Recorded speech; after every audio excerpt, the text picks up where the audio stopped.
नमस्कार India family.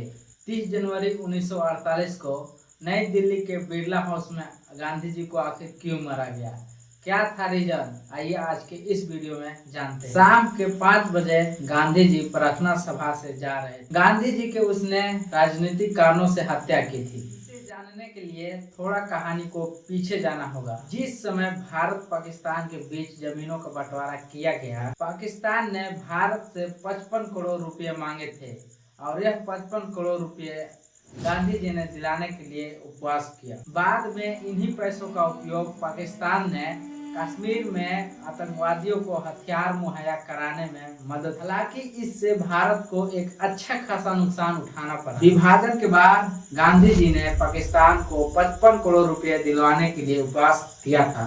इससे गोडसे को लगा कि भारत के साथ अन्याय है। गोडसे का आरोप था कि गांधी जी हमेशा मुसलमानों को हितों में बात करते हैं और हिंदुओं के प्रति उन्होंने नरमी दिखाई। असल में गांधी जी को यह मानना था कि जो पिछले सालों टैक्स के पैसे आए हैं उसमें से कुछ परसेंट पाकिस्तान को दे दिया जाए, जिससे वह भी अपनी सरकार बना सके और चला। गांधी जी ने हमेशा भाईचारा का रिश्ता निभाया है।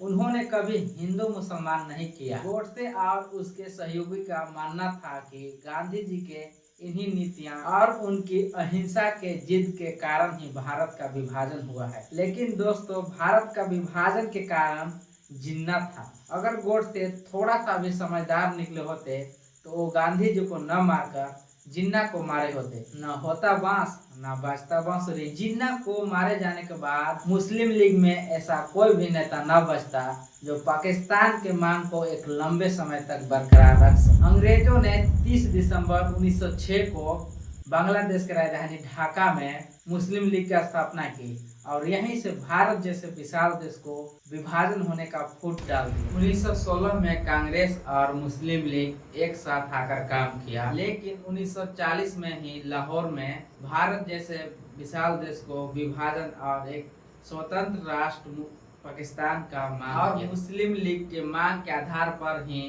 भारत का विभाजन हुआ। दोस्तों, गोडसे का मानना था कि ये सब गांधी जी के अहिंसा के नीतियों के कारण हो रहा है। गोडसे कहते हैं कि अगर ये आदमी जिंदा रहा तो भारत हमेशा के लिए कमजोर रहेगा। मैंने वीडियो को शुरुआती दौर में बताया था कि गांधी जी जब प्रार्थना सभा से धीरे धीरे चल रहे थे, हाथ में छड़ी और पीछे कुछ लोग, तभी भीड़ में से गोडसे आता है और कहता है, गांधी, तुम्हारी करुणा ने देश का बंटवारा करा दिया। तूने मुसलमानों को बचाने के चक्कर में हिंदुओं को मरने दिया, बहुत हो गया। इतना कहकर वह गांधी जी के सीने में 3 गोले चलाता है और गांधी जी वहीं पे गिर पड़ते हैं। गांधी जी के मुंह पर आखिरी लफ्ज हे राम रहता है। महात्मा गांधी हत्याकांड में टोटल 8 लोग शामिल थे, जिसमें नारायण आप्टे, विष्णु करकरे, गोपाल गोडसे, नाथूराम का भाई और विनायक दामोदर सावरकर शामिल थे। मुकदमा मई 1948 में शुरू की गई और नवंबर 1949 में खत्म हुआ। न्यायालय ने नाथूराम गोडसे और नारायण आप्टे को फांसी की सजा सुनाई। इन दोनों को 15 नवंबर 1949 को अंबाला जेल में फांसी दी गई। अंबाला जेल फिलहाल हरियाणा राज्य में स्थित है। अगर आप हरियाणा के होंगे तो आप इस जेल के बारे में अच्छी से जानते होंगे। अंबाला जेल ऐतिहासिक घटनाओं का साक्षी रही है। यहाँ महात्मा गांधी के हत्यारे नाथूराम गोडसे और नारायण आप्टे को 1949 में फांसी तो दी गई, लेकिन इसके अलावा कई स्वतंत्रता सेनानी जैसे बसंत कुमार, विश्वास सुचेता, कृपलानी, मौलाना साबरी और भगत सिंह की बहन अमर कौर, राजकुमारी, अमृत कौर को भी बंदी यहाँ बनाया गया था। इस जेल की खास बात तो यह है कि यहाँ 1228 कैदियों की रखने की क्षमता है। इस तरह से मैंने महात्मा गांधी हत्याकांड को पूरी तरह से विवरण किया।